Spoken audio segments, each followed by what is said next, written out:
నమస్తే, నేను మీ తేజ.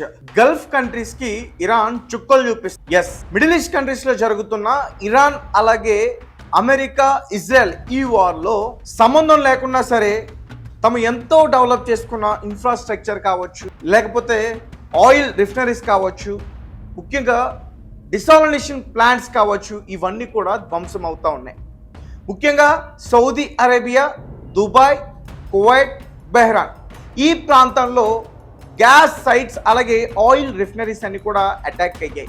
రీసెంట్ గా ఇరాన్ పైన టెహరాన్ అనే ప్రాంతం దగ్గర సౌత్ వెస్ట్ దగ్గర B1 అనే ఒక బ్రిడ్జ్ ని కూల్చేసింది ఇజ్రాయెల్ అలాగే యుఎస్. దీంతో ఇరాన్ కి సంబంధించిన IRGC హెచ్చరించింది, మా దాడులు చాలా తీవ్రంగా ఉంటాయి, భీకర దాడులు మేము చేస్తా ఉంటూ కూడా ఒక లిస్ట్ కూడా బయటకు విడుదల చేసింది. ఒక 8 ఈ గల్ఫ్ కంట్రీస్కి సంబంధించిన బ్రిడ్జెస్ని కూల్చేస్తా ఉంటూ కూడా చెప్పింది. అయితే అందరూ ఏమనుకున్నారంటే ఖచ్చితంగా ఈ IRGC అనుకున్న పని చేస్తుంది, ఎందుకంటే ఇంతకుముందు కూడా ఆయిల్ రిఫైనరీస్ పైన, గ్యాస్ ఇండస్ట్రీస్ పైన కూడా అటాక్ చేస్తామని చెప్పి అట్లానే అటాక్ చేసింది. కొన్ని వందల డ్రోన్స్తో ఒకేసారి అటాక్ చేసింది. కానీ ఈసారి ఇరాన్ ఈ గల్ఫ్ కంట్రీస్ని, ముఖ్యంగా అమెరికాని, ఇజ్రాయెల్ని చావు దెబ్బ కొట్టింది, తెలివి ప్రదర్శించింది. చెప్పింది ఒకటి, చేసింది ఒకటి. వారికి ఏం చెప్పింది, 8 బ్రిడ్జెస్ కూల్ చేస్తామని చెప్పి ఈ గల్ఫ్ కంట్రీస్లో ఉన్న ఎంతో ముఖ్యమైన డిసాలినేషన్ ప్లాంట్ పైన అటాక్ చేసింది. ఎస్, కువైట్లో ఉన్న మీనా అల్ అహ్మద్ రిఫైనరీ అలాగే హబ్స్ అండ్ గ్యాస్ ఫెసిలిటీస్ పైన రీసెంట్గా అటాక్ చేసే ప్రయత్నం చేస్తుంది. డిసాలినేషన్ ప్లాంట్స్ పైన అటాక్స్ చేస్తే చాలా చాలా కష్టం. ముఖ్యంగా దుబాయ్, కువైట్ చుక్కలు కనిపిస్తాయి వాళ్ళకి. ఎందుకంటే ఆ డిసాలినేషన్ ప్లాంట్ ద్వారా సముద్రపు నీరు ప్యూరిఫై అయ్యి 80 నుంచి 90% వరకు కూడా ప్రజలకు వాళ్ళు అందిస్తున్నారు. అటువంటి ప్లాంట్స్ కనుక అటాక్ అయితే ఖచ్చితంగా ఆ దేశ ప్రజలు ఆ దేశాన్ని వదిలి ఇతర దేశాలకు పారిపోవాల్సిన పరిస్థితి ఖచ్చితంగా ఉంటుంది. అలాగే దాన్ని అటాక్స్ చేస్తే దానివల్ల వచ్చే మిగతా నష్టాలు ఏంటంటే ఆయిల్ రిఫైనరీస్, ఆ ఇండస్ట్రీస్ అన్నీ కూడా ఆగిపోతాయి, గ్యాస్ ప్లాంట్స్ అన్నీ కూడా నిలిచిపోతాయి, పవర్ ప్లాంట్స్ అన్ని కూడా మధ్యలో ఆగిపోతాయి, కన్స్ట్రక్షన్ కావచ్చు, ఫుడ్ ఫ్యాక్టరీస్ కావచ్చు, ఇంకా చాలా వాటర్ లేనిది అసలు ఎక్కడ ఎలా బతుకుతారు. సో ఈ రకంగా అటాక్ చేసే ప్రయత్నం చేసింది ఇరాన్. దాన్ని నిర్మించడం కూడా, డిసాలినేషన్ ప్లాంట్ని నిర్మించడం కూడా చాలా చాలా కష్టమైన పని. దగ్గరగా 2 నుంచి 4 సంవత్సరాల వరకు కూడా టైం పడుతుంది.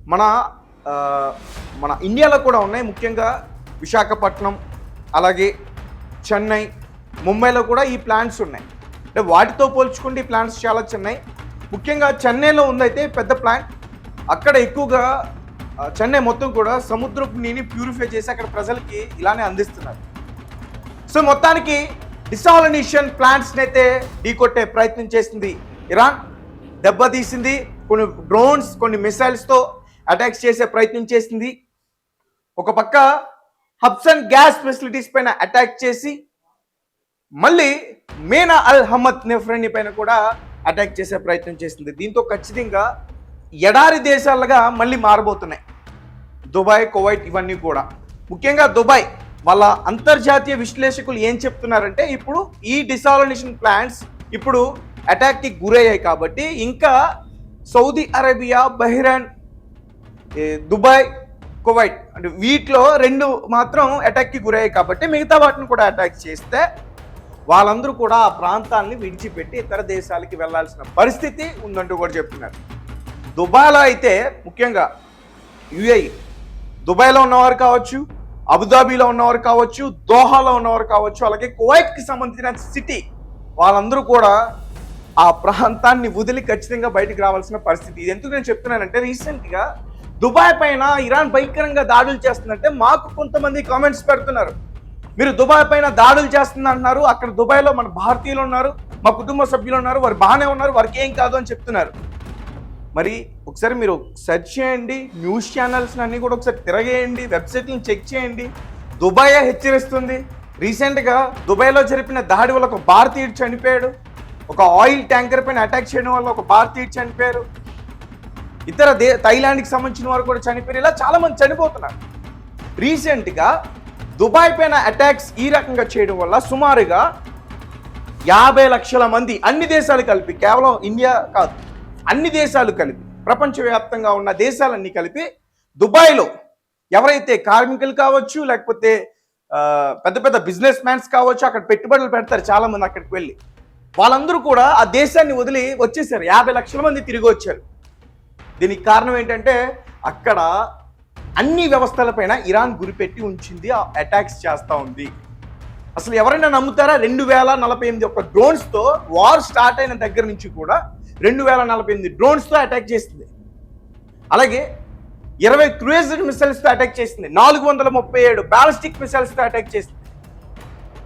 ఈ అమెరికా, ఈ ఇజ్రాయెల్, ఈ ఇరాన్, ఈ 3 దేశాల యుద్ధం అటు పక్కన పెడితే, వీరికి యుద్ధం విషయం పక్కన పెడితే, అసలు పూర్తిగా డ్యామేజ్ అయింది Dubai, Kuwait, Bahrain, Iraq, Khattar, ఇవన్నీ కూడా పూర్తిగా డ్యామేజ్ అయ్యాయి. వీళ్ళ కొట్టిన దెబ్బ అయితే ఖచ్చితంగా చాలా చాలా చావు దెబ్బ. ఈసారి అయితే మాత్రం దుబాయ్ని చావు దెబ్బ కొట్టేశారు. ఎందుకంటే రీసెంట్గా పొద్దున్న కూడా సాఫ్ట్వేర్ కంపెనీస్ పైన అటాక్స్ చేశారని, అంటే ఆ ఐటీ సెక్టర్కి సంబంధించిన కంపెనీస్ పైన అటాక్ చేశారని, దాని తర్వాత అవన్నీ కూడా ధ్వంసమయ్యాయని ఇరాన్ ఒక వీడియో రిలీజ్ చేస్తే వెంటనే యూఏకి సంబంధించిన గవర్నమెంట్ ఇంకొక వీడియోని రిలీజ్ చేసింది. అంటే మా పైన ఎటువంటి అటాక్ జరగలేదు, ఎటువంటి దాడులు అయితే జరగలేదు, ఒకవేళ జరిగినా కానీ మా డిఫెన్స్ సిస్టమ్ ఎదుర్కోవడానికి రెడీగా ఉన్నట్టు కూడా ఒక వీడియోని రిలీజ్ చేసింది.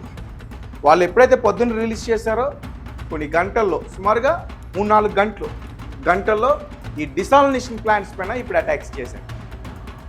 సో ఇప్పుడు అయినా సరే దుబాయ్లో మన భారతీయులు ఎవరైనా ఉంటే దుబాయ్ నుంచి వెంటనే విడిచిపెట్టి మన భారతదేశానికి వచ్చేసేయండి. ఎందుకంటే ఇరాన్ దుబాయ్కి సంబంధించి ఇండస్ట్రీ కావచ్చు, ముఖ్యంగా ఎయిర్ బేసెస్ కావచ్చు, మిలిటరీ బేసెస్ కావచ్చు, అలాగే ఎయిర్పోర్ట్స్ కావచ్చు, ఇంటర్నేషనల్ ఎయిర్పోర్ట్స్ని కూడా టార్గెట్ చేస్తుంది, హెచ్చరిస్తుంది వాటిపైన కూడా మేము అటాక్ చేస్తామని. ఒకవేళ అదే జరిగితే కనుక అక్కడ ప్రజలు ఇరుక్కుపోతారు. ఎందుకంటే రాకపోకలు ఆగిపోతాయిగా, ఎయిర్పోర్ట్స్ అన్ని కూడా డ్యామేజ్ అయితే రాకపోకలు ఆగిపోతాయి. సో కాబట్టి ఎవరైనా ఉంటే ఇప్పుడే మీరు ఇన్ఫర్మేషన్ని పాస్ చేసి ఇప్పుడే చెప్పండి, మా కింద కామెంట్స్ పెట్టడం కాదు. సో మొత్తానికైతే ఇరాన్ ఏదైతే చెప్పిందో ఆ పని అయితే చేసింది. అంటే ఈ విషయం ఎప్పుడు చెప్పిందంటే, మా విద్యుత్ కేంద్రాలపైన అటాక్ చేస్తే మేము డిసాలినేషన్ ప్లాంట్స్ పైన అటాక్ చేస్తామని చెప్పింది. కానీ ఇరాన్ రూట్ మార్చుకుని ఒక బ్రిడ్జ్ కోల్చడం వల్ల ఇప్పుడు డిసాలినేషన్ ప్లాంట్స్ పైన అటాక్ చేస్తుంది. 2 ప్లాంట్స్ పైన అటాక్ చేస్తుంది. ఇంకా సౌదీ అరేబియా, బహ్రెయిన్ వాటిని కూడా హెచ్చరిస్తుంది, దానిపైన కూడా అటాక్ చేస్తామని. ఒకవేళ పూర్తి స్థాయిలో కనుక అవి ధ్వంసం అయితే అక్కడ దాహంతో ప్రజలు చనిపోయినా ఆశ్చర్యపోవాల్సిన అవసరం లేదు. ఒక వారం రోజుల పాటు ఎమర్జెన్సీ ప్రకటించే అవకాశం ఉంటుంది. ఒక 3-4 రోజుల వరకు కూడా చాలా ఇబ్బందులు ఎదుర్కొంటారు. అన్ని రకాలుగా పవర్ ప్లాంట్స్ కూడా ఆగిపోతాయి, ఇండస్ట్రీస్ అన్ని కూడా క్లోజ్ చేస్తారు. అటువంటి పరిస్థితి ఇప్పుడు దుబాయ్కి వచ్చే ఛాన్స్ అయితే ఖచ్చితంగా ఉంది అంటూ కూడా చెప్తా ఉన్నారు అంతర్జాతీయ విశ్లేషకులు. సో మీ కామెంట్స్ ఏంటి? ఇప్పుడు మీరు ఏం చెప్తారు? ఇది దుబాయే క్లైమ్ చేసింది, దుబాయే బయటికి రిలీజ్ చేసింది, మా పైన దాడి చేస్తుందని. ఇప్పుడు మీరు ఏ రకంగా కామెంట్స్ చేస్తారనే విషయం ఖచ్చితంగా మాకు తెలియదు.